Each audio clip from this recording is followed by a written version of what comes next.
আমি জামাতে ইসলামের পক্ষ থেকে আশ্বাস নয় আহ্বান জানাচ্ছি, আসুন আগামীতে যদি পছন্দ করেন তাহলে জামাতে ইসলামের ব্যানারেই আপনারা নির্বাচনের জন্য তৈরি হন।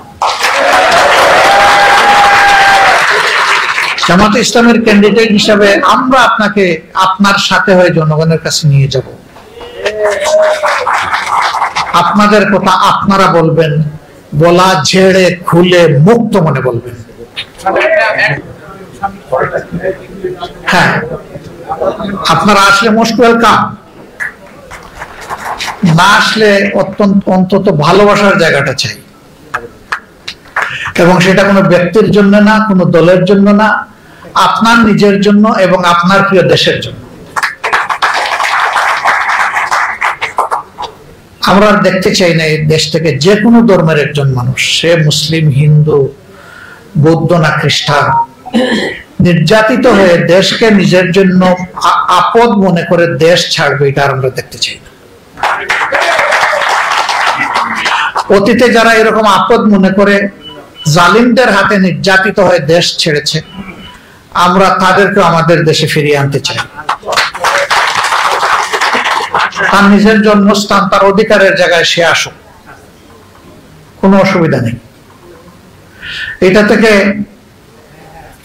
যদি এরকম একটা পরিবেশ সৃষ্টি করতে পারি, সারা দুনিয়া এটা থেকে শিক্ষা নেবে।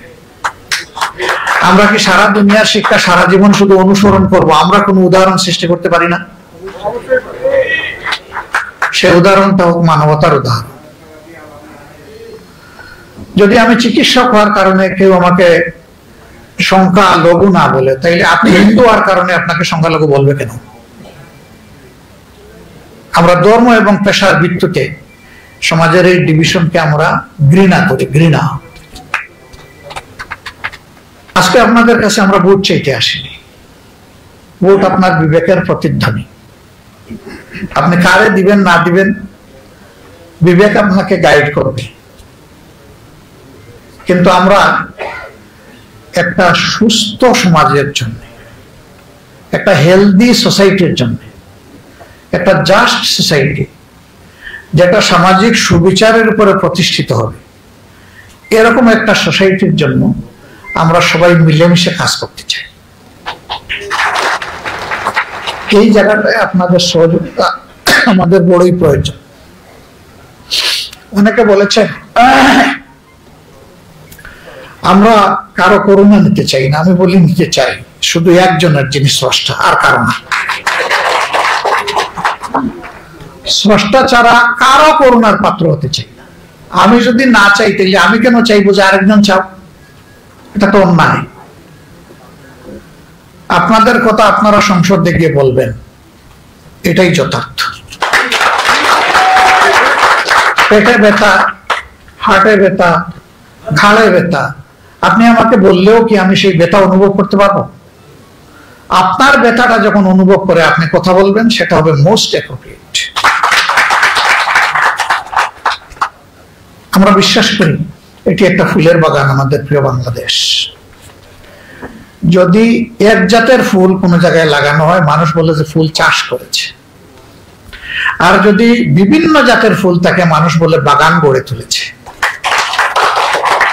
আমরা সেই চাষে নয়, বাগানে বিশ্বাসী। কতজন যে খেপবে আমি জানি না।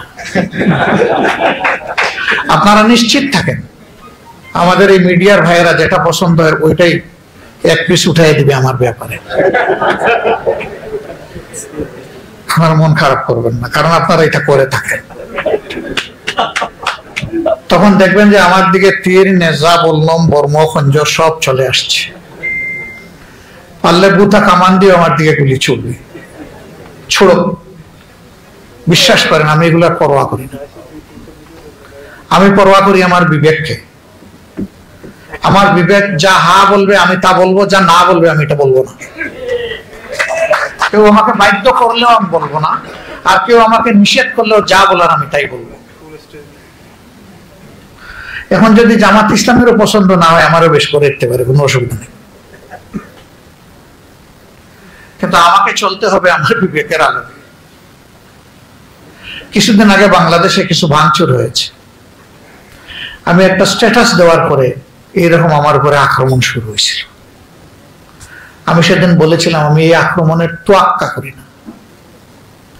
আমি যা দেশের জন্য জাতির জন্য ভালো মনে করেছি, আমার বিবেকজন আমি তাই লিখেছি, ভবিষ্যতে আমি লিখব। আমি কোনো বিশেষ গোষ্ঠীকে বয় করে বা কাউকে খুশি করার জন্য আমি এটা লিখি নাই। আমি লিখেছি আমার আল্লাহকে ভয় করে, যে আমার বিবেক আছে, আমি যদি বিবেক অনুযায়ী এক না করি আমি আমার আল্লাহর কাছে জবাবটা দিব কি? কেউ যদি অপরাধী হয় তার বিচার হোক, শাস্তি হোক, কিন্তু আমি কে তাকে শাস্তি দেওয়ার? তার জন্য বিদ্যমান সমাজের বিচার কাঠামো আছে, যেটাই থাকুক ওখানে যাকে এটা রেফার করে। আমি তো কোনো মবের পক্ষে নাই, মবকে আমি এলাও করবো না।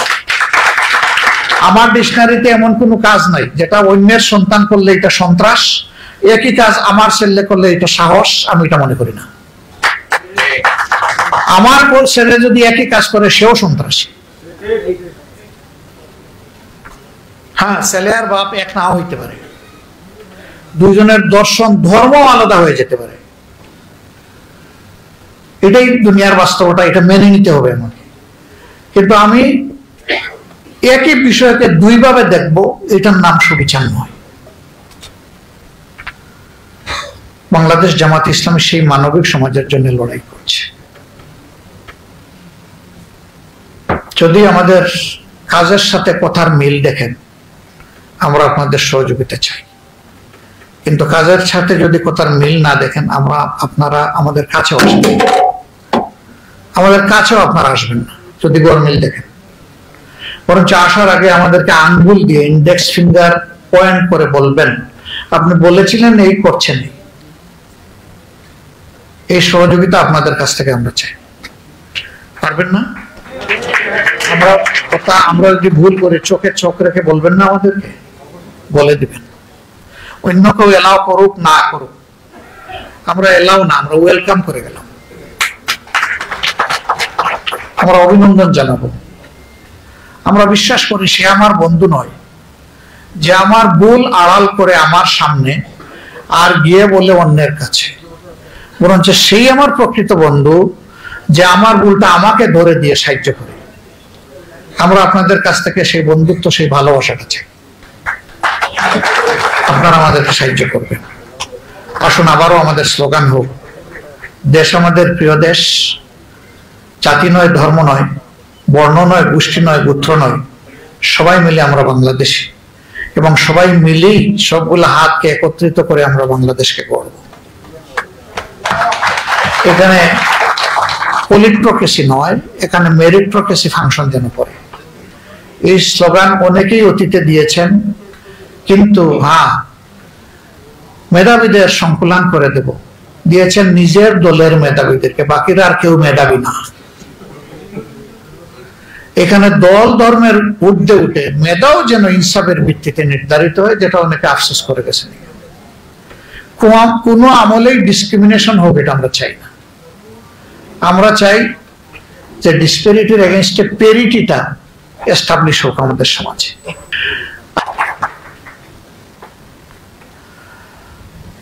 আমরা আমাদের ফুলের বাগান কোনো বুতম পেঁচার নষ্ট করুক, এটা আমরা চাই না। এই বাগান পাহারা দেওয়ার দায়িত্ব আমাদের সবার। আমি জামাতে ইসলামের পক্ষ থেকে আশ্বাস নয়, আহ্বান জানাচ্ছি, আসুন আগামীতে যদি পছন্দ করেন তাহলে জামাতে ইসলামের ব্যানারেই আপনারা নির্বাচনের জন্য তৈরি হন। জামাতে ইসলামের ক্যান্ডিডেট হিসাবে আমরা আপনাকে আপনার সাথে হয়ে জনগণের মানুষকে মানুষ হিসাবে দেখতে হবে, আমরা তার পক্ষে। আমার এই